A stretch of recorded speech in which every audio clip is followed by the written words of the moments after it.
Welcome to a story that will change the way you see success. Welcome to a story that will not only touch your heart, it will stay with you forever. Because today, you're not just watching a video. You're entering the real life of one of the most famous, most beloved, and most unstoppable men in the world. A man who made the whole world laugh while hiding his pain. A man who jumped off buildings, broke his bones, cracked his skull, shattered his body just to entertain us. A man who became a global superstar, but never had a real childhood. His name is Jackie Chan. But this is not the Jackie Chan you know from the movies. This is the boy who was abandoned by his parents. The child who was beaten into discipline. The stunt man who nearly died again and again just for one more shot. The legend who made billions then gave it all away. And the old man who looks back at his life wondering if he forgot to live. In this video, you will discover the brutal training Jackie survived as a child, the heartbreak of being separated from his parents for 10 years, the dangerous stunts that almost ended his life, the loneliness of global fame, the regret he carries about his son, and the ultimate truth he learned after decades of sacrifice. You will also learn how real success is built, not with shortcuts, but with discipline, failure, heartbreak, and courage. And here's the best part. This video will also improve your English. Because as you listen to this story told in easy, emotional, clear English, your brain will connect deeply with real vocabulary, natural sentences, and powerful storytelling. You won't just learn about Jackie Chan. You'll start thinking in English as the story flows into your mind. So get ready. Get ready for a story that is not just emotional, not just motivational, but one that will stay with you for life. Let's begin. Part 1. The Boy with No Home. Jackie Chan's painful beginning. Jackie Chan was not born rich. He was not born strong, and he was definitely not born famous. He was born as a poor child in Hong Kong on April 7, 1954. His real name was Chan Kong, which means born in Hong Kong because his parents had just escaped from civil war in China. They were refugees. They had nothing. His father, Charles Chan, worked as a cook. His mother, Li Chan, worked as a housemaid. They didn't have money for toys. They didn't have time for love. They didn't even know how to raise a child. So, when Jackie was born, they gave him to someone else for a few years just so they could survive. He grew up alone. And the only thing he understood, even as a small child, was this: I have to be strong. Nobody is coming to save me. When Jackie was 6 years old, something happened that changed his life forever. His parents got a job offer to work in Australia. It was a big chance for them, but they couldn't take Jackie with them. So, they made a decision that would leave a scar in his heart for the rest of his life. They left him behind. They enrolled him in a place called China Drama Academy, a boarding school for Chinese opera performers. But it was not really a school. It was more like a military prison for children. The master of the school was a cruel man named Master Yu Jim Yuan. And Jackie was now one of his students. At just 6 years old, Jackie was thrown into a world of pain, discipline, and endless training. The children woke up before sunrise. They didn't have breakfast. They didn't laugh. They didn't rest. They trained from early morning until late night. They trained their bodies, their voices, their flexibility, their reactions. If they cried, they were hit. If they made a mistake, they were punished. If they fell, they were told to get back up. There was no sympathy. There was no love. There were no weekends. There were no holidays. There were no parents. They slept on wooden floors. They ate cheap food. They used one shared bathroom. The master believed in discipline through pain. He made the boys hold handstands for hours. He tied their legs open to make them do full splits. He beat them with sticks if they couldn't memorize a line. And this happened every day for 10 years. Jackie once said in an interview, "I used to cry every day, but no one cared. I just wanted to see my parents, but they never came." That's the part of Jackie's story nobody tells you. Behind every smile you've ever seen on screen was a child who felt abandoned, unloved, and broken inside.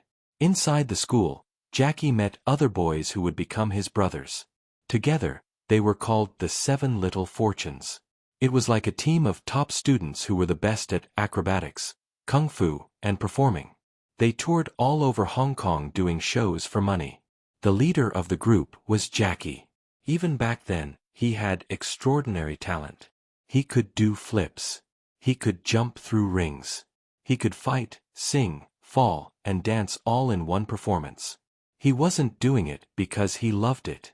He was doing it because he had no other choice. And deep inside his heart, he still hoped that one day his parents would return for him. But they didn't. By the time Jackie was 10, he had no parents, no toys, no holidays, no real friends outside the school, no warm bed, no hugs, no one to tell him, "You're doing great." All he had was his pain and his dream. If I work hard enough, maybe one day the world will see me. From age 6 to age 17, Jackie lived inside that painful world. But he didn't break. In fact, it made him stronger than anyone could imagine. He learned how to control pain, how to smile even when it hurts, how to make a perfect move after 1,000 failures, how to obey, how to lead, how to sacrifice, and how to stay humble. Because no matter how good he got, the master never praised him. This was the Jackie Chan the world doesn't know. The child soldier, the quiet performer, the lonely warrior. He didn't choose this life, but it became the foundation for everything he would later become. When Jackie finally left the China Drama Academy at 17 years old, he had no certificate, no college degree, no money, and no family support. He had spent more than 10 years training like a machine. But now that training was over, he stepped into the real world and nobody cared who he was. There were no job offers waiting, no fans, no applause, no security. Just an endless city filled with hundreds of boys like him, all trying to survive. He had only one option: become a stunt man. And not a safe, comfortable stunt man like in Hollywood. In Hong Kong, stunt men were treated like cheap tools. Producers didn't care about safety. Directors didn't care about injuries. If you got hurt, they would simply replace you with someone else. But Jackie didn't have a choice. He needed to eat. He needed a future. So, he said yes and walked straight into the most dangerous chapter of his life. Jackie started working as an extra in low-budget kung fu films. He was not the hero. He was not even the villain. He was the man in the background who gets punched once and falls down. Sometimes he was a bandit. Sometimes a bodyguard. Sometimes just fighter number 4. Nobody cared what his name was. Nobody gave him lines. Nobody even gave him proper safety gear. All they gave him was a quick direction. Jump from here. Get kicked. Fall down. Don't cry. And Jackie followed every order. He jumped off balconies, rolled down stairs, crashed through tables, fell flat on his back, landed on his face, got kicked in the teeth, hit with real wooden sticks, thrown into walls, almost drowned, lost teeth, dislocated bones, and once almost broke his neck. But he never said no. Why? Because deep inside, he still had one dream. If I do this better than anyone else, maybe one day they'll remember me. One day in the early 1970s, Jackie got hired as a stunt man for a film called Enter the Dragon. And this was not just any movie. It was the first major Hollywood martial arts film. And the star of the film was none other than Bruce Lee. Bruce was already a legend, a global icon. Every stunt man wanted to work with him, even for a few seconds. And Jackie got his chance. In one scene, Jackie was supposed to run at Bruce and get hit hard to show Bruce's power.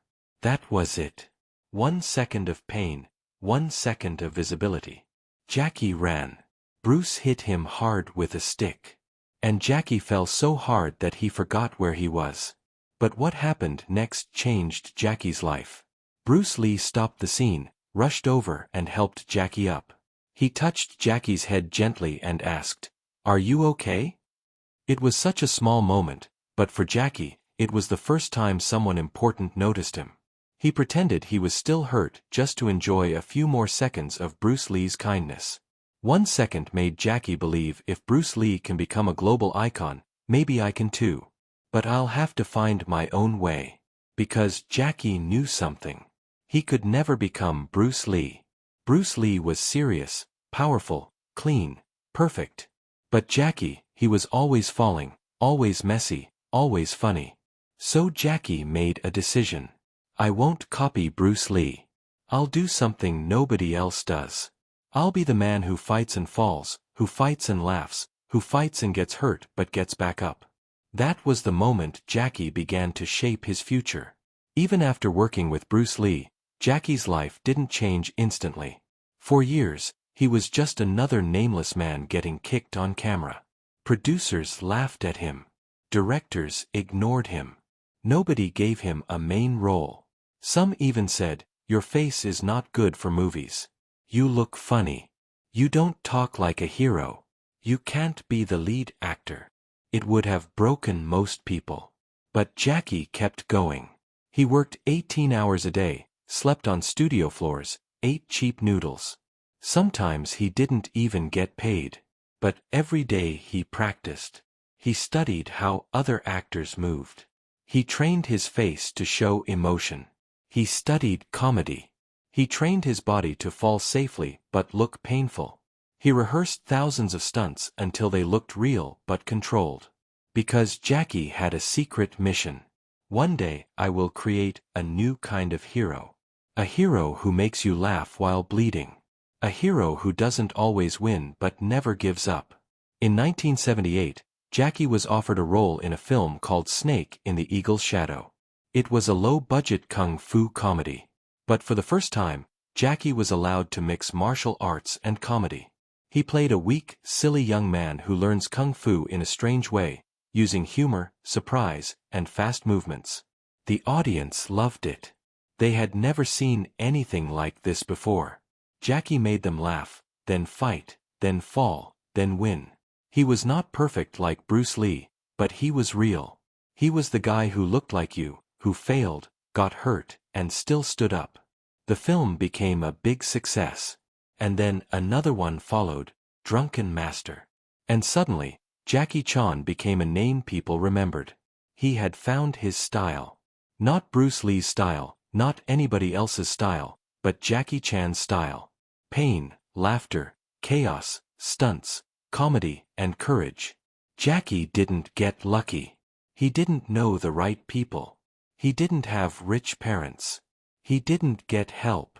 He built himself with pain, falls, failures, broken bones, and quiet practice over many, many years.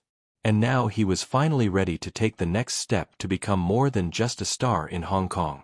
He wanted the world, but the world wasn't ready for him yet. Part 2, Jackie Chan vs. Hollywood, The Painful Road to Global Fame. By the late 1970s, Jackie Chan had finally become a star in Hong Kong. After years of broken bones, rejection, and humiliation, he was now the face of kung fu comedy. His movies like Drunken Master and Snake in the Eagle's Shadow had made him a household name. Audiences loved his speed, his humor, and his style. And Jackie, he wasn't satisfied. He looked beyond Hong Kong, beyond China, beyond Asia. He wanted the world. He wanted to break into Hollywood, the biggest movie industry on earth. Because for him, true success didn't mean being famous in one country. It meant being known everywhere. But what Jackie didn't know was that Hollywood wasn't ready for him. And his next journey would be one of the most painful, humiliating, and difficult chapters of his life. In 1980, Jackie got an offer to work in the United States. It was a dream come true. An American producer had seen his Hong Kong films and thought, this guy could be the next Bruce Lee. They gave Jackie a role in a movie called The Big Brawl. It was his first leading role in an English-language film. The producers were excited. Jackie was excited. Everyone thought it would be a big success. But the moment filming started, Jackie realized something was wrong.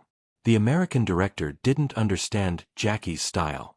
He wanted Jackie to fight like Bruce Lee. Serious, slow, powerful. But Jackie was not Bruce Lee. He tried to suggest ideas, fast moves, funny reactions, crazy stunts, but the director said, No, just do it the American way. Jackie felt frustrated and ignored. Nobody listened to his creative ideas. Nobody let him be himself. He was a guest in someone else's system. When the movie was finally released, it flopped. American audiences didn't understand Jackie. Asian audiences didn't like the American version of him, and critics said, "This actor is trying to be Bruce Lee, but he's not even close." Jackie felt embarrassed, disappointed, and angry. He had left Hong Kong at the peak of his success. And now he was being laughed at in the country he dreamed of conquering. But Jackie didn't give up. He signed up for another American movie, The Cannonball Run. It was a comedy with Hollywood stars like Burt Reynolds and Roger Moore. Jackie was given a small role, a Japanese driver. There was one big problem. Jackie is not Japanese. He's Chinese. But the producers didn't care. They didn't even know the difference. To them, all Asians were the same. Jackie was too polite to say anything. He wore the costume. He smiled for the camera. He delivered the lines they gave him. And once again, the movie failed to help his career. He was being used as a decoration, not as a real actor. He was being placed in movies not to shine, but to fill a spot. And the worst part, he couldn't speak English fluently. So during interviews, Jackie struggled to express himself. He felt stupid, small, and lost in translation. He returned to Hong Kong, not as a global star, but as a man who had tasted rejection from the biggest stage in the world. After failing in Hollywood, most people would give up. They would say, "I'm not good enough. It's not my time. They don't accept people like me." But Jackie did something different. He returned to Hong Kong, sat down with his team, and said, "We're going to build something they've never seen before. They rejected me. Then I'll give them a reason to come begging." He decided to make his own kind of films combining wild stunts, real pain, fast-paced action, Hong Kong culture, international-level storytelling, comedy and emotion, and Jackie's signature smile. He created a new genre. Not traditional kung fu, not Hollywood action, but something in between. And this time, he had full control. He directed the films himself, choreographed the fights himself, designed the stunts himself, even sang the theme songs in Chinese. He became a one-man movie army. From 1985 to 1995, Jackie made film after film, each one more insane than the last. Some of his most iconic works during this period. Police Story, where he slides down a 5-story pole covered in lights. Project A, where he falls from a clock tower and lands on his head.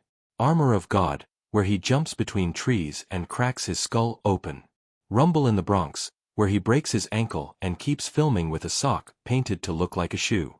Every single film had real danger, real blood, and real Jackie Chan pain. He did not use stunt doubles. He did not use CGI. He believed, if I want the audience to feel something real, then I have to do something real. These films became legendary in Asia, Europe, and even parts of Africa and South America. Slowly the West started watching. American fans started saying, "Who is this guy? Why does he risk his life in every movie? This is better than anything we have in Hollywood." Hollywood producers began to notice. And this time, they didn't want to control Jackie. They wanted to bring him in exactly as he was. By the late 1990s, Jackie was nearly 45 years old. He had already broken his fingers, his nose more than 5 times. His ribs, his teeth, his skull, his ankles, his spine. He had performed over 1,000 stunts, many without permission or safety checks. He had nearly died more than 10 times on set, but he was still smiling, still climbing, still dreaming. Then came one final chance. An American producer offered him the lead role in a new buddy cop comedy film called Rush Hour. Jackie read the script. It was funny. It was fast. And the co-star would be Chris Tucker, a loud, energetic African-American comedian. It was the perfect contrast. And Jackie said yes. Nobody expected it to succeed. But when Rush Hour was released in 1998, it exploded. Rush Hour became one of the biggest action comedy hits in history. Jackie's fights, expressions, accent, timing, and chemistry with Chris Tucker were loved across the world. He was finally accepted, not as the next Bruce Lee, but as the first and only Jackie Chan. And after Rush Hour came Shanghai Noon. Then Rush Hour 2, then The Tuxedo, then The Medallion, and then even voice roles like Master Monkey and Kung Fu Panda. The same man who had once been laughed at, rejected, and ignored by Hollywood was now invited, respected, awarded, and loved by Hollywood. For the first time in his life, Jackie Chan was no longer fighting for attention, no longer chasing fame, no longer struggling for a break. He had become a global icon. From Hong Kong to Hollywood, everyone knew his name. His movies were everywhere. In every cinema, on every TV, in every language. He had money, awards, fans, respect, and a long list of directors begging to work with him. But something was wrong. Something inside Jackie didn't feel complete. In fact, he was feeling something worse than emptiness. He was feeling guilt. Because while he was climbing the mountain of success, there was one part of his life he had left far behind. His family. And the first person that came into his mind was his son. Jackie Chan had a son named J.C. Chan, born in 1982. Jackie was 28 at the time, already a rising star in Hong Kong. But even when J.C. was born, Jackie wasn't ready to become a father. He was still working day and night on film sets, jumping through windows, falling off buildings, doing press tours, flying between countries. He wasn't home. He didn't attend school meetings. He didn't go to games or birthdays. He didn't teach his son how to ride a bike or solve problems.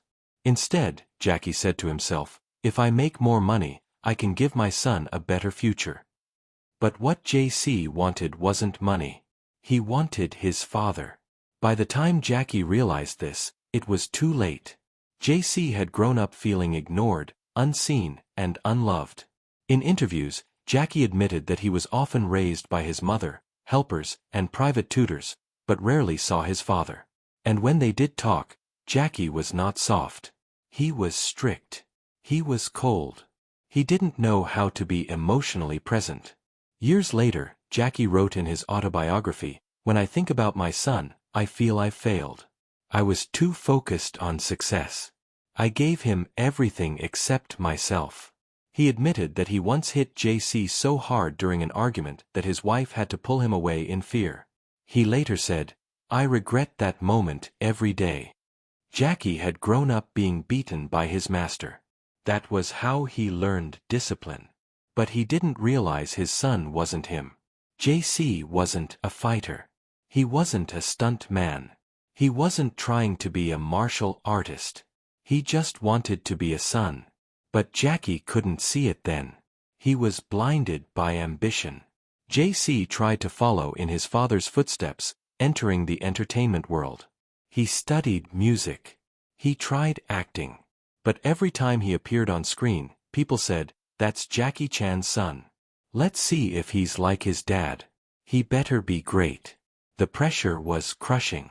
And J.C. struggled to find his own identity. He didn't want to flip off rooftops. He didn't want to fight 10 men at once. He wanted to sing, create, and just be himself. But being Jackie Chan's son means the world never lets you be normal. Jackie once said, "I gave my son too much. I tried to make up for my absence by giving him everything he asked for. Cars, gadgets, opportunities, but I forgot to give him values. That was my mistake." He believed he was giving love by giving things. But what he missed was presence, emotion, patience, and listening. In 2014, J.C. was arrested in Beijing for drug possession. The news spread across the world instantly. He was sentenced to 6 months in prison. The son of Jackie Chan, known for discipline, strength, and clean living, was now in jail. The media went wild. Fans were shocked. Reporters asked, how could Jackie's son end up like this? But Jackie didn't blame anyone. He blamed himself. He released a public statement that said, "I'm ashamed. I feel pain as a father.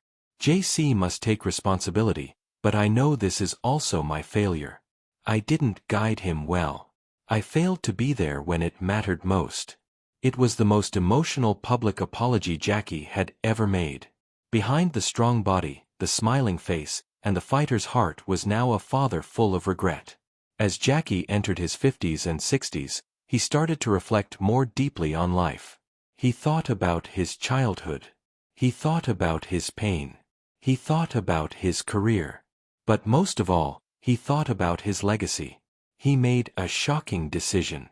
Jackie Chan announced that he would donate almost all his wealth to charity when he dies.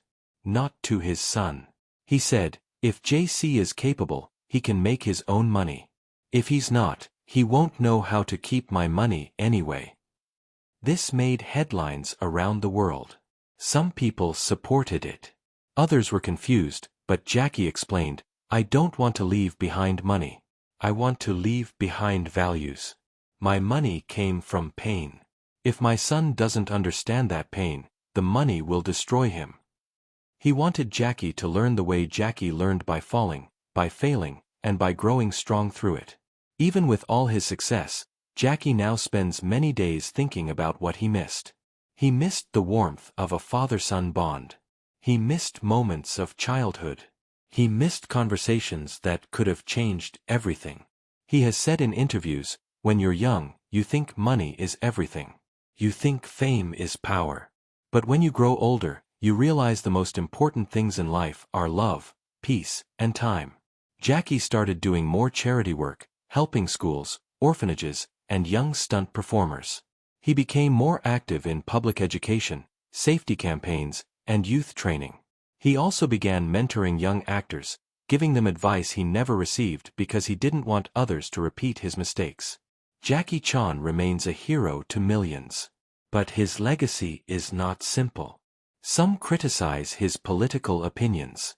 Some criticize his parenting. Some feel disappointed in how he handled certain things. But one thing is clear. Jackie never pretended to be perfect. He always showed his scars, his wounds, and his failures. And maybe that's what makes his story so powerful. He's not a man of fantasy. He's a man who rose from pain, loneliness, and confusion. Who made the world laugh and cheer, and who now in silence reflects on what really matters. Part 3. The Final Falls of Jackie Chan. A body that gave everything. By the time Jackie Chan turned 60 years old, he had spent more than 5 decades falling, flipping, fighting, crashing, and surviving. He was no longer just an action star. He had become a symbol of courage, sacrifice, and unstoppable energy. But there was one enemy even Jackie couldn't defeat. Time. His muscles, once hard like steel, had become tight, slow, and painful. His bones, once flexible like rubber, had become stiff, sore, and cracking. His heart, once wild with ambition, had become quiet, heavy, and thoughtful. Jackie Chan, the man who flew through glass windows, jumped between moving cars, and fell from rooftops, was now struggling to do the smallest things.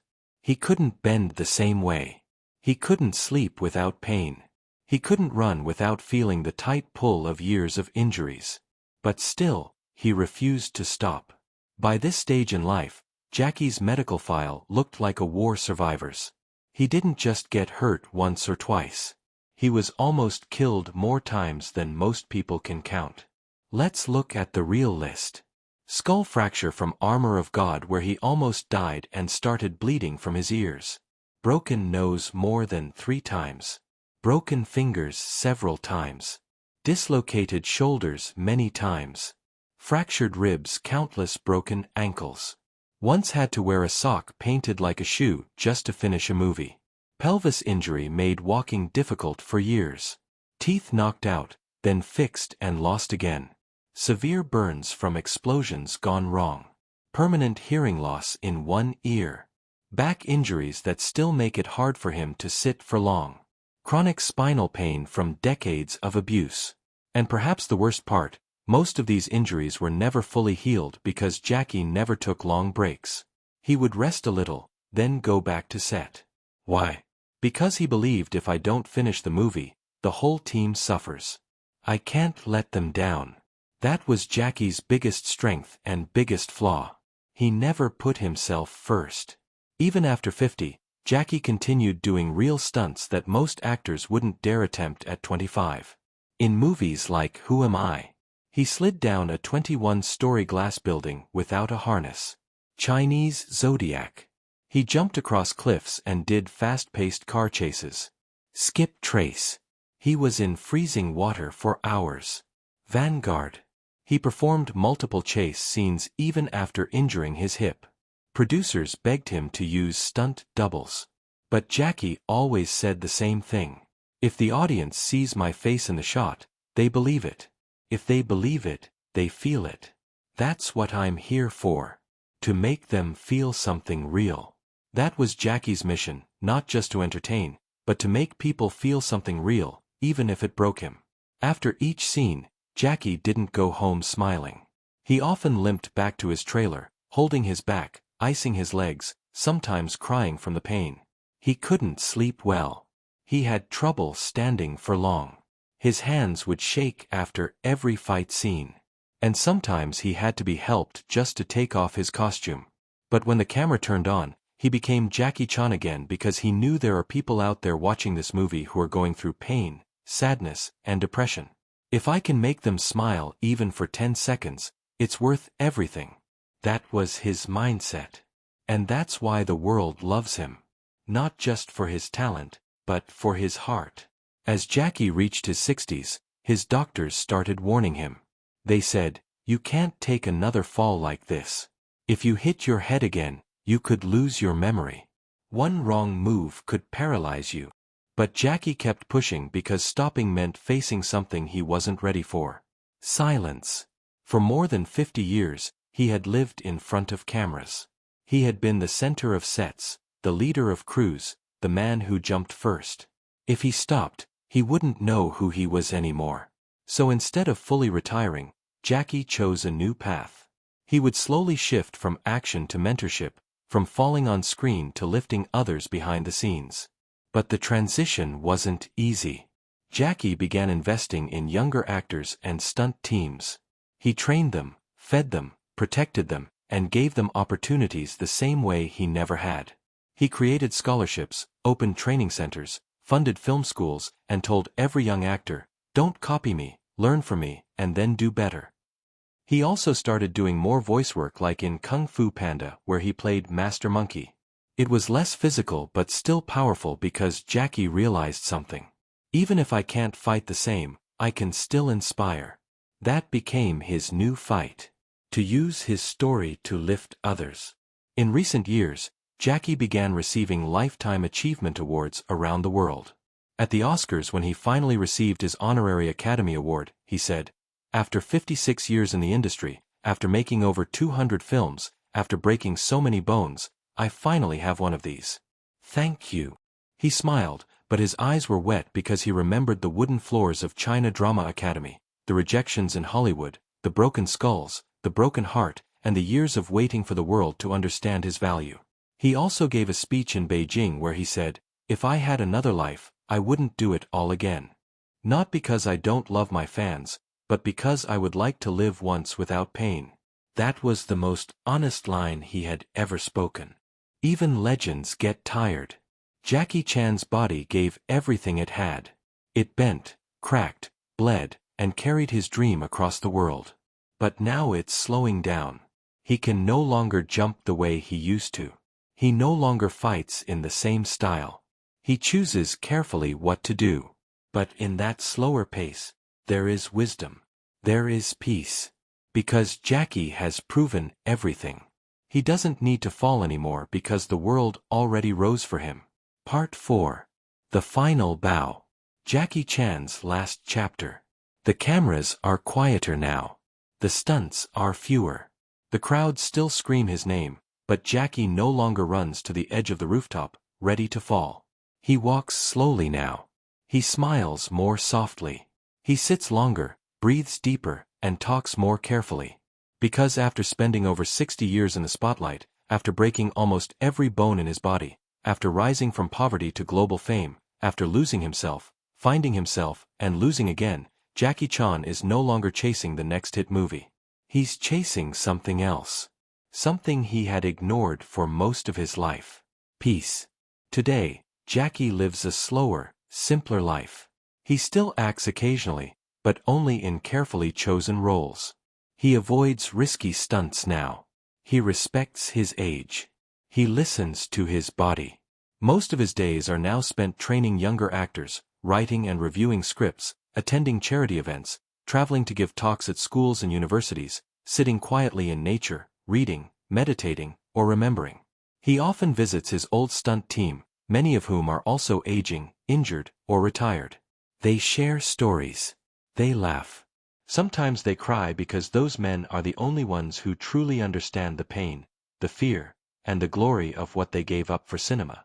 Jackie pays for their medical bills, supports their families, and always says, without them, there would be no Jackie Chan. This is who he is now. Not just a star, but a protector of those who built him. Jackie knows that one day he won't be here anymore. So now he's focused on what he leaves behind. He is actively building film museums that preserve Hong Kong cinema and martial arts history. Charity schools for children from poor backgrounds, especially in rural areas, scholarships for young filmmakers and actors. Stunt training mice to keep the art of real action alive. Archives of all his films, footage, outtakes, injuries, and behind-the-scenes materials. He's also writing more books, letters, reflections for people who want to learn from his life. But Jackie doesn't want to be remembered just as a movie star. He wants to be remembered as a man who gave everything he had, and then still gave more. Jackie has spoken openly about his aging. In one interview he said, "There are mornings I wake up and I don't know if I can walk straight. My knees hurt. My back screams. My fingers are stiff. But then I remember, I chose this." He no longer regrets the injuries. He accepts them. He calls them the price of a dream. But with that acceptance has come a new understanding that the body breaks but the mind must heal, that time is limited, that people disappear, that money fades, that pain teaches, that love matters more than fame. He has now reached a place in life where he says, "I don't want more houses. I don't want more awards. I just want the world to become a little better. Because I was in it." Fame is not friendship. Jackie has millions of fans, but very few people who truly know him. He has admitted in multiple interviews that he sometimes feels deeply lonely. He walks through airports and people scream his name. He sits in a restaurant and strangers ask for photos. He smiles always, but deep inside he sometimes thinks, do they love me? Or just the version of me they saw on screen? That's the silent pain of legends. Everyone knows your name, but very few understand your soul. And Jackie, even now, still feels like that little boy at China Drama Academy trying to be strong when nobody is watching. Over the years, Jackie has given thousands of interviews, speeches, and talks. But there's one message he keeps repeating to the younger generation. Don't look for easy success. Look for real value. Don't copy others. Build your own path. Don't chase fame. Chase growth. Don't give up when it hurts. That's where real strength is built. He warns young actors. Don't think I'm lucky. I worked through blood. I was laughed at, beaten, doubted, but I never stopped. He tells them, the best life is not the easiest one. It's the one where you can say, I gave everything. And that's what Jackie wants you to remember. Not his movies, not his stunts, not his fame, but his effort, his dedication, his discipline. In his later years, Jackie began receiving the global recognition he had waited decades for. Oscar Lifetime Achievement Award, BAFTA Awards, honorary doctorates from universities, statues in Hong Kong and Hollywood, streets named after him, UNICEF Ambassador for Children's Rights. But every time he accepts these honors, he bows his head and says, I am not better than others. I just refused to quit. He reminds the world. I was a nobody. I cleaned floors. I carried cables. I ate on dirty sets. I bled on cold concrete. I'm just the result of what happens when you love your craft more than your comfort. In recent years, Jackie has begun speaking softly but honestly about death. He doesn't fear it, but he wants to be ready. He wants his last years to be useful, not just comfortable. He wants to pass down his knowledge, not just sit in luxury. He wants to leave a trail that others can follow, not a throne that disappears. He once said, "One day my name will stop trending, my face will fade. But if I did my job right, some boy somewhere will keep going because of me. That's enough. That's everything." He also wrote, "Death comes for all of us. But not all of us live fully before it comes. I lived fully. I gave everything. I can go in peace." Even with all the peace Jackie now seeks, there is one wound that never fully healed. His son. Their relationship has improved, but it's not perfect. They talk sometimes, they meet sometimes, but Jackie knows. You can fix a house, but you can't always fix a broken childhood. He doesn't hide this pain. Instead, he uses it as a lesson. He tells young fathers, "Your children don't need a hero. They need you. Don't make the same mistake I did." This is perhaps his deepest regret and his most powerful truth. In one interview, the host asked, "What do you want people to remember when you're gone?" Jackie paused, then said, "I want them to say he gave his life for others. Not just on screen, but off-screen. He never gave up. He didn't pretend to be perfect. He made people smile. He made people stronger. He showed what it means to love your craft, your people, and your pain." He smiled, then added, "And maybe they'll watch one of my old movies and still feel like I'm there jumping, fighting, falling, and getting back up. One last time." This is not just Jackie Chan's story. This is a story about fighting even when nobody believes in you, smiling while you're in pain, falling again and rising every time, building something real from nothing, becoming a legend. Not by being perfect, but by being relentless. He was never the tallest, never the strongest, never the fastest, but he outworked everyone. And he never stopped. He became more than an actor. He became a lesson. So, when you think of Jackie Chan from now on, don't just think of the action star. Think of the boy who was abandoned, the man who was doubted, the father who was broken, the body that was shattered, the legend who kept moving. Think of the man who gave everything so you could believe in something. If this story moved your heart, if you learned something powerful today, if you want more real, emotional, life-changing stories like this that also help you improve your English every time, then subscribe now and become part of something truly powerful. Because this is not just a channel. This is a journey of greatness. And it's only just beginning. Thank you for watching. Now go live your life like Jackie did, with fire in your soul and no fear in your fall.